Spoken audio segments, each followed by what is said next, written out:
Thanks for reading the Bible with me one chapter at a time. Today we're in Acts chapter 24.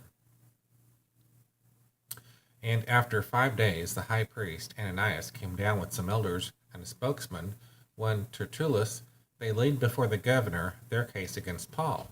And when he had been summoned, Tertullus began to accuse him, saying, "Since through you we enjoy much peace, and since by your foresight, most excellent Felix, reforms are being made for this nation, in every way and everywhere we accept this with all gratitude. But to detain you no further, I beg you in your kindness to hear us briefly, for we have found this man a plague, one who stirs up riots among all the Jews throughout the world, and is a ringleader of the sect of the Nazarenes. He even tried to profane the temple, but we seized him. By examining him yourself, you will be able to find out from him about everything of which we accuse him." The Jews also joined in the charge, affirming that all these things were so. And when the governor had nodded to him to speak, Paul replied, "Knowing that for many years you have been a judge over this nation, I cheerfully make my defense.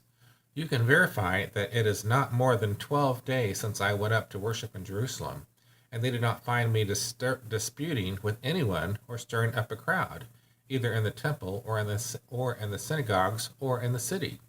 Neither can they prove to you that they now bring up against me.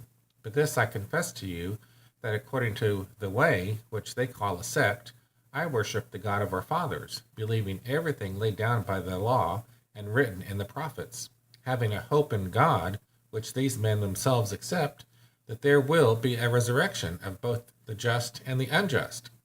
So I always take pains to have a clear conscience toward both God and man. Now, after several years, I came to bring alms to my nation and to present offerings. While I was doing this, they found me purified in the temple without any crowd or tumult. But some Jews from Asia, they ought to be here before you and to make an accusation, should they have anything against me. Or else let these men themselves say what wrongdoing they found when I stood before the council, other than this one thing, that I cried out while standing among them. It is with respect to the resurrection of the dead that I am on trial before you this day."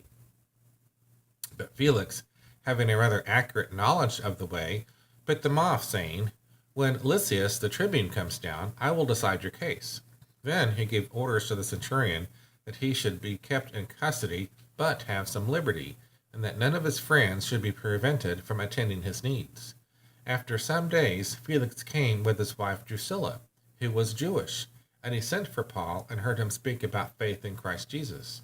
As he reasoned about righteousness and self-control and the coming judgment, Felix was alarmed and said, "Go away for the present. When I get an opportunity, I will summon you." At the same time, he hoped that money would be given him by Paul. So he sent for him often and conversed with him. When 2 years had elapsed, Felix was succeeded by Porcius Festus, and desiring to do the Jews a favor, Felix left Paul in prison. Thanks for reading with me the Bible one chapter at a time as we finished Acts chapter 24. Have a great day.